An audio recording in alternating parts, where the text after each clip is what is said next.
Bismillahirrahmanirrahim. Assalamualaikum warahmatullahi wabarakatuh. Waalaikumsalam warahmatullahi wabarakatuh. Baik, kami dari kelompok pertama yang akan menjelaskan tentang definisi biaya dan beban. Baik, pertama-tama perkenalkan, nama saya Irfansyah. Nama saya Azhar Mahendra. Nama saya Sri Haryanti. Nama saya Bella Elisa Jufri. Nama saya Gita Kamanda. Nama saya Abdullah Dianti. Nama saya Angga Suwanto. Nama saya Widur Soleh. Dan juga ada rekan kami yang bernama Dini Lestari yang berhalangan hadir pada hari ini. Baik, tanpa berlama-lama, kita akan langsung masuk ke materi yang pertama. Baik, saya akan menjelaskan materi yang pertama yang berisi tentang definisi dari biaya. Biaya adalah manfaat yang dikorbankan untuk memperoleh barang dan jasa. Pengertian biaya secara umum, biaya yaitu semua pengorbanan yang secara langsung ataupun tidak langsung dikeluarkan untuk melakukan kegiatan tertentu. Misalnya kegiatan produksi atau membeli aset tetap, itu semua memerlukan biaya. Definisi biaya menurut para ahli. Adapun beberapa dari para ahli menerangkan. Yang pertama dari Supriyono. Biaya adalah harga perolehan yang dikorbankan atau yang digunakan dalam rangka memperoleh penghasilan. Biasa dikenal dengan revenue dan akan dipakai sebagai pengurang penghasilan. 2. Moniata. Biaya adalah khas atau nilai setara khas yang dikorbankan untuk mendapatkan barang atau jasa yang diharapkan memberi saat ini atau di masa depan bagi organisasi. Yang ketiga, menurut Bastian, biaya adalah pengorbanan sumber ekonomis yang diukur dalam satuan uang yang telah terjadi atau kemungkinan akan terjadi atau kemungkinan tidak akan terjadi untuk mencapai tujuan tertentu.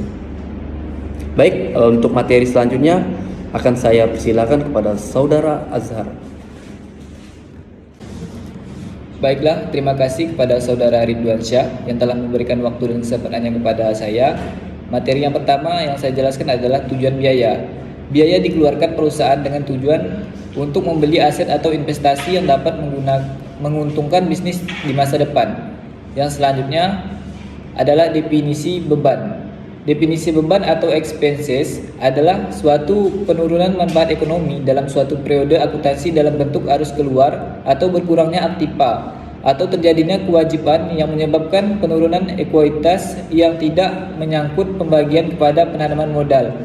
Ada dua hal yang membuatnya terjadinya suatu beban, yaitu yang pertama berasal dari biaya yang telah melampaui masanya. Yang kedua, karena penggunaan maksudnya beban tersebut muncul atas pemanfaatan tertentu atau utilitas, dalam kurung misalnya penggunaan listrik. Baik, materi selanjutnya dijelaskan oleh Saudari April. Terima kasih kepada Saudara Azhar Mahendra telah memberi saya kesempatan untuk menjelaskan materi tentang jenis-jenis beban. Jenis-jenis beban itu ada beban penjualan, beban administrasi, dan beban lain-lain. Beban penjualan merupakan beban yang masih berhubungan dengan kegiatan penjualan perusahaan. Jadi ketika perusahaan melakukan penjualan suatu barang, maka bisa memunculkan beban penjualan ini. Segala aktivitas yang berhubungan dengan penjualan akan memunculkan beban ini. Yang kedua, beban administrasi atau biasa disebut dengan beban umum, yang merupakan jenis beban yang terbentuk pada saat mendukung aktiva dan kebutuhan kantor. Jadi, ketika suatu perusahaan mengeluarkan biaya untuk penyediaan kebutuhan kantor, maka akan memunculkan beban umum atau administrasi ini. Contohnya beban gaji atau beban upah. Yang ketiga yaitu beban lain-lain, yakni jenis beban yang muncul namun tidak berhubungan dengan langsung dengan kegiatan utama perusahaan, sehingga jenis beban yang tidak berhubungan dengan kegiatan produksi akan masuk ke kategori ini. Selanjutnya materi tentang objek biaya. Objek biaya atau cost object dan memberikan contoh objek biaya. Objek biaya atau cost object adalah kegiatan suatu yang akan diukur dan dihitung biayanya, seperti produk, jasa, proyek, pelanggan, pemasok, merek, aktivitas, departemen, dan program. Selanjutnya materinya akan dilanjutkan oleh Bella. Baik, terima kasih untuk saudari April. Di sini saya akan menjelaskan yang pertama produk dan yang kedua batch. Yang pertama, produk. Produk adalah suatu yang bersifat kompleks yang dapat diraba maupun tidak dapat diraba. Yang di dalamnya termasuk kemasan, harga, prestise, perusahaan dan pelayanan jasa pembeli untuk memasukkan keinginan dan kebutuhannya. Yang kedua, batch. Batch secara bahasa adalah bahasa Inggris yang artinya sekelompok, setumpuk, dan sejumlah. Sedangkan menurut akuntansi, batch adalah sekelompok informasi transaksi dalam satu lot yang akan ditangani secara bersamaan. Oke, di sini saya akan melanjutkan materi dari Bidrus. Yang pertama adalah pesanan pelanggan, yang kedua adalah kontrak. Pesanan pelanggan atau customer order. Pesanan pelanggan adalah bagaimana cara kita dalam melayani pelanggan dengan baik. Permintaan akan barang dagang yang diajukan oleh pelanggan. Pesanan tersebut diterima melalui telepon, surat yang telah dikirim kepada calon pelanggan atau pelanggan yang sudah ada. Contoh, menyediakan makanan boza atau boba moza. Pertama, pastikan customer akan memilih rasa atau varian yang diinginkan. Setelah memilih apa yang diinginkan, customer akan melakukan transaksi order atau memesan. Di sanalah pesanan pelanggan atau customer order kita gunakan mencatat pesanan pelanggan dan menyediakan dari bahan mentah hingga siap untuk disantap atau dinikmati customer. Yang kedua adalah kontrak. Kontrak adalah hubungan antara dua pihak atau lebih berdasarkan kata sepakat. Kontrak kerja karyawan sendiri merupakan bagian penting dari dokumen perjanjian kerja yang harus ditandatangani oleh calon karyawan baru dan perusahaan. Kontrak kerja tersebut kemudian akan meningkatkan kedua belah pihak selama periode waktu tertentu. Terima kasih. Assalamualaikum warahmatullahi wabarakatuh. Perkenalkan, nama saya Dino Lestari. Di sini saya akan menjelaskan materi selanjutnya, itu tentang lini produk. Lini produk adalah istilah yang digunakan untuk menggambarkan serangkaian produk yang serupa yang dinaungi oleh satu perusahaan yang sama. Ya, adapun tujuan dari lini produk tersebut merupakan strategi pemasaran sebuah perusahaan untuk menjual produk melalui berbagai macam tipe, variasi, warna, ukuran, dan harga. Contoh dari lini produk tersebut adalah terdiri atas produk yang berhubungan dengan berbagai ukuran, jenis, warna, serta kualitas dan harga. Sebagai contoh, suatu produsen kosmetik dapat memiliki lini produk bedak dan lipstik, serta lini produk khusus yang ditujukan kepada remaja maupun orang tua. Terima kasih kepada saudari Dini. Saya akan melanjutkannya, yaitu proses. Proses objek biaya adalah suatu metode yang mampu mengidentifikasi berbagai biaya spesifik yang terdapat di dalam komponen biaya produksi untuk setiap proses pengolahan bahan baku menjadi suatu produk matang. Misalnya, perusahaan manufaktur besar yang memproduksi persediaan secara massal mungkin menggunakan kalkulasi biaya proses untuk menghitung jumlah total biaya langsung dan tidak langsung yang terkait dengan produk yang diselesaikan dan dibiarkan dalam proses pada akhir periode waktu tertentu. Beberapa industri di mana metode biaya proses mungkin diterapkan adalah industri makanan, industri bahan bakar dan minyak, dan industri pengolahan kimia. Terima kasih untuk saudari Bella Yanisa telah memberikan saya kesempatan untuk menyampaikan materi ini. Materi yang saya akan sampaikan yaitu adalah departemen. Departemen terbagi menjadi 3 bagian. Yang pertama, 1. Departemen HRD merupakan bagian dalam perusahaan atau organisasi yang memiliki tugas untuk mengelola sumber daya manusia dan karyawan, mulai dari perencanaan, rekrutmen, dan seleksi karyawan baru. Berikut ini beberapa tugas dari Departemen HRD.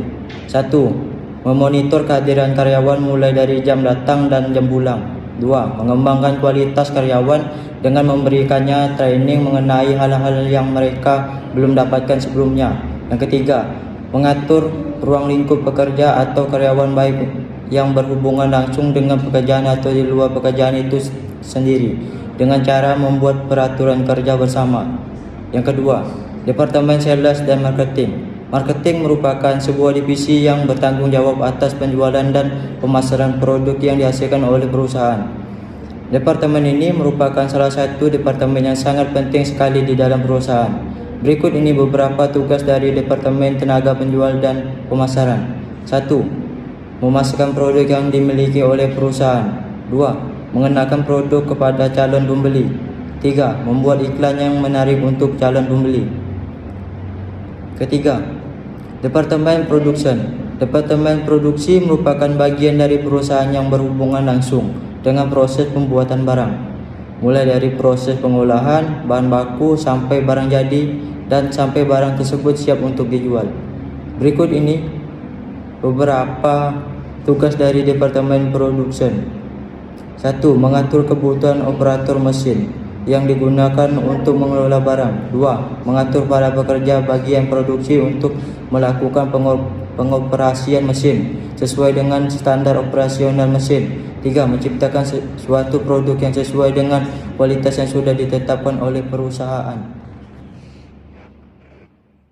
Terima kasih kepada Angga Iswanto telah memberikan kesempatan kepada saya untuk menyampaikan materi selanjutnya, yaitu tentang divisi. Divisi merupakan suatu kelompok ataupun satuan dalam suatu organisasi. Penafsiran divisi dalam hayati berarti kelompok dalam suatu klasifikasi ataupun taksonomi suatu organisme hewan maupun tanaman yang kerap kali diucap dengan filum atau phylum. Sebaliknya, dalam suatu organisasi tertentu, divisi berarti sub bagian dari suatu bidang. Contoh divisi dalam perusahaan merupakan divisi penjualan, divisi pembelian, serta divisi keuangan. Jika semua divisi merupakan bagian dari perusahaan yang sama, maka perusahaan itu bertanggung jawab secara hukum atas semua kewajiban dan hutang divisi. Nah, mengapa divisi itu termasuk dalam objek biaya? Karena pada setiap divisi akan tetap memerlukan anggaran biaya dalam setiap kegiatan mereka. Contoh, pada divisi penjualan pasti memerlukan biaya untuk memperoleh bahan baku, untuk memperoleh dan kemudian dijual. Dan pada divisi pembelian, mereka pasti sangat memerlukan biaya dalam pembelian barang-barang yang diperlukan oleh perusahaan. Selanjutnya, proyek dan tujuan strategis. Proyek adalah sebuah pekerjaan yang bersifat unik dan sementara. Proyek dilakukan untuk mencapai suatu tujuan yang telah direncanakan dan membuahkan hasil dan manfaat yang diinginkan. Waktu dan biaya adalah fondasi utama dalam sebuah proyek.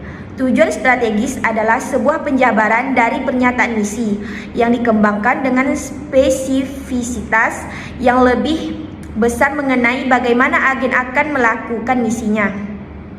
Mengapa proyek juga termasuk dalam objek biaya? Karena setiap proyek yang dibuat untuk mencapai tujuan harus memerlukan suatu biaya. Anggaran yang diperlukan untuk membeli bahan-bahan keperluan dalam suatu proyek, pencatatan pengeluaran dan lain-lain. Tanpa anggaran, suatu proyek tidak akan bisa berjalan dengan lancar karena dana yang kurang jika proyek kita akan berjalan. Terima kasih. Baik, sekian penjelasan dari kelompok kami. Adapun yang ingin ditanyakan silakan komen di bawah ini. Jangan lupa subscribe dan like video kami. Terima kasih. Wassalamualaikum warahmatullahi wabarakatuh. Waalaikumsalam.